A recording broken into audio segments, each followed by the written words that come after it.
What's up, everyone? A little video today while I get my minutes in on the bike.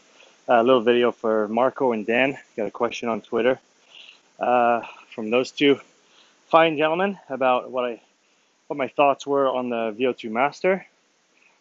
So I thought I would, use my time effectively and try to do that while I spin. Also control my intensity a little better. Make sure I don't go too fast. So, bit of context, I got my unit mid-July, if I remember correctly. Mid-July, so it's been about 2 months since I received it. I've used it probably a good 30 times now, whether it's in a training environment or a testing environment.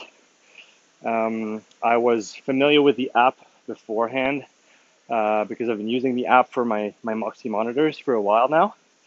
And so I guess that the learning curve on that side was already taken care of. Although it's quite an intuitive and well thought out app that they've developed. If I'm not mistaken, you get it both on iOS and on Android. Got it on the iPad as well, and that allows you to display all the metrics in real time, which is really cool. You can pick and choose what you display on the screen. You can kind of make your own layout on the screen, and you can plug in a whole bunch of other sensors as well. Like I said, Moxie, up until recently, they allowed up to 4 Moxies to be synced with the app in real time. You can go up to 7 now. You can get a heart rate strap in there, obviously.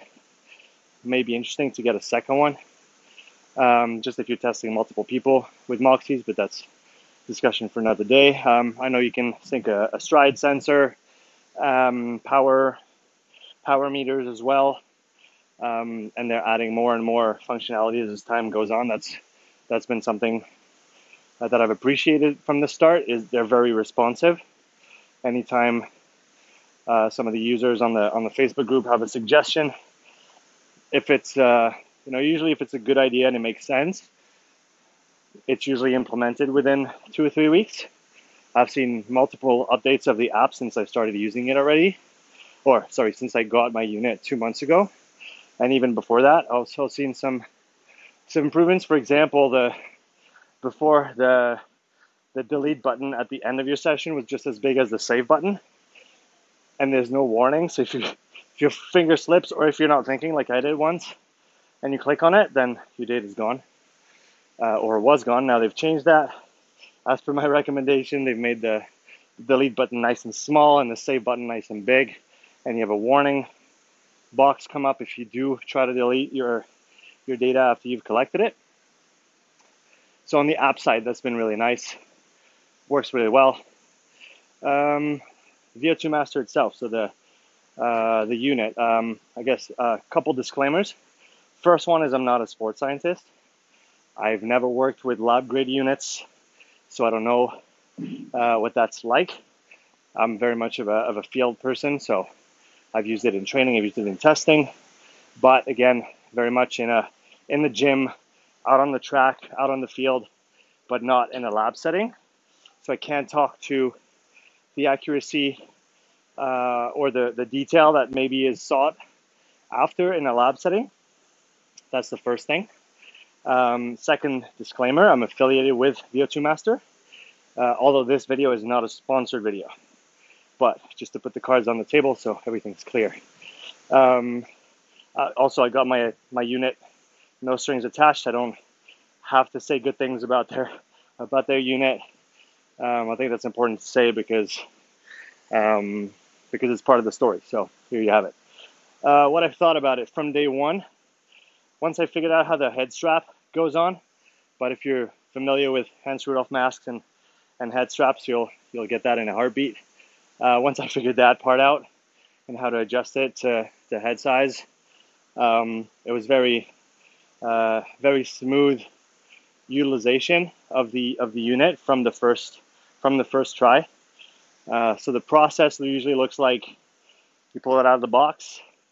You're going to put a little filter pad in it that they provide. They provide you with maybe 30 or 40 or 50 of them. Then you put your user set in there. There's 3 different sizes. One for the resting, for the RMR. That has a small, I guess, gap at the bottom for air to come in. And then they have a medium that I think does VE from 20 to 180. And then they have a large user set that goes 25 to probably upwards of 200 liters a minute. I'm not actually sure on the specs exactly, but essentially if you have a good pair of lungs on you, or the athlete that you're testing has a good pair of lungs on him, you want to make sure that you put the large user set on. It's not that it won't record above 180, but from what I understand, they can't guarantee the accuracy above those volumes. So you screw the user set into the unit, you put the Hans Rudolph mask on, fasten that. So this whole process probably takes 10 seconds, I would say. You turn the unit on, calibrates the ambient air, which takes, it says keep the mask off for 10 seconds. So I'll usually turn it on and leave it for a good 30, 40, 60 seconds before I put it on my face. And so it calibrates that ambient air, then you put it on your face, and then it calibrates to your breath as you just breathe at rest. To speed up the process a little bit, they recommend to plug half of the hole that's underneath in the user set while you breathe at rest, so that there's just a bit more air going through, or I guess so the space is a little smaller and the rate of air movement is a little higher. That calibration takes, I would say, between 1 and 2 minutes usually. And if there's an issue with the calibration, it'll restart the 1 to 2 minute process, which has happened once with me, and it's probably because I wasn't breathing enough. So ideally you want to either be spinning a light on the bike or just walking around so that there's just enough air coming through so it can calibrate. And then you're good to go. And then you set up on the app. They have a few standardized protocols that you can use. They have a ramp test. They have a 515 kind of Moxie style. They have a couple other ones as well.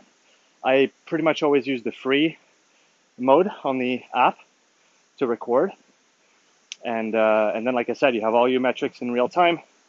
And that's really nice to see. I think for the testing side, it's really interesting. For the training side, it might be even more interesting. If you're looking at someone who's hyperventilating, for example, during an effort, being able to see in real time their respiratory frequency, in real time their tidal volumes, and how and you can play with those while having the feedback of the the screen telling you what you're breathing and how you should breathe, maybe depending on what goal you're trying to achieve. So I think that's highly valuable. It's really nice to see. Tells you, like I said before, it's got all the features except for CO2. I think that's definitely, and they agree as well. It's probably their biggest downside right now. They don't have CO2 measurement capabilities yet. I know that's something they're working on. I know they've been working on it for a long time. It's a hard problem to crack, I think, when you're trying to cram that into as little a device as what VO2 Master is. So I think they're just going to keep trying until they can make it work and they can make the measurement work as well. I had Peter, the founder, the CEO, on my podcast, and he said we're not going to release it until we're 100% sure that the measurements hold up. So I think they're in no rush to release this. Although, yeah, they are, because everybody's asking for it for the functionality. But I understand that they want to, provide a really good product. Like I said, from an accuracy standpoint, I don't have lab grade devices, so I can't compare it to Cosmic K5 or whatever other metabolic cart you might use in a lab. I haven't compared it directly to a Pinoy either because I don't have a Pinoy. So I won't comment on that. It's honestly, the use has been pretty flawless up until now. I haven't had any issues with the device. I lost connection once. Once it turned off, I'm not sure why. Tried to troubleshoot with Peter, sent him the advanced reports. We couldn't find anything significant. I just had to reboot it. Like I said, calibration takes a minute. So within a couple minutes, I was back and I had the data again. But given all the use that I've had with it, mostly on bikes, but I've used it as well, like I said, on a soccer pitch or rugby pitch. So running on grass, doing a 30-15 IFT with a soccer player. I did another 30-15 IFT with a handball player as well. So the range was pretty good because on the soccer, with the soccer player, we were doing the 40-meter version, and I was in the middle with my iPad and my tripod, and I never lost signal once. So 20 meters one way, 20 meters the other, while running between 8 and 19 kilometers per hour. And he had a bunch of moxies on him too. So that was all pretty flawless. Never had an issue with that. And so honestly, I'm really, really happy with the device. I think for someone like me, who's again not a sports scientist, but wants to have access to those data and be able to use them practically in the field. Again, I haven't tried it, so this is like an informal comment, but the Pinoy unit, I know that there's a lot of work that goes before in terms of you got to charge it, calibrate it for a long time, always have to have a battery pack on it. The VO2 Master works with a AAA battery. I think it's got an 8-hour lifespan, something like that. Never had any issues with humidity either. I know if the sensor gets too humid, it can become an issue. I've never run into that problem.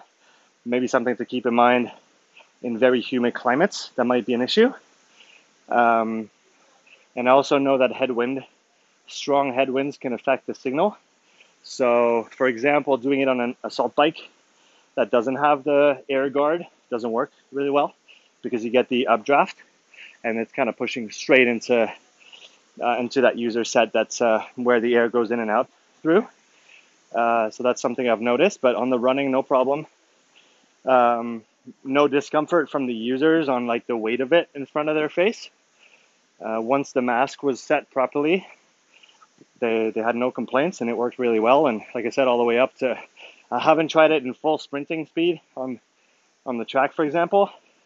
That might be a slightly different story, but the guy was running 18, 19 kilometers per hour without any issues.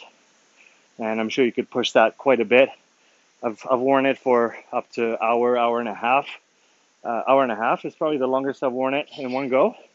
And I've never had any like neck fatigue from holding my head up or anything like that. It's a light device. I don't have the specs in mind, but it's a very light device. And like I said, once the mask fits, you're good to go. I think I've kind of covered everything. So overall, just very, very happy with the unit. I say it's just as easy to use as a Moxie, right? You just put it on, you turn it on, and you're good to go. After on the back end, maybe that's one thing to touch on. There was no back end until today, actually. So you essentially do your test. Depending on what test protocol you use, one of the pre-done protocols, they spit out a PDF report for you with the main info. But otherwise, if you want to look further into the data, you need to export your CSV and then go play with it, which is fine if you like doing that. I do. But I know not everybody does, so that's something to take into consideration.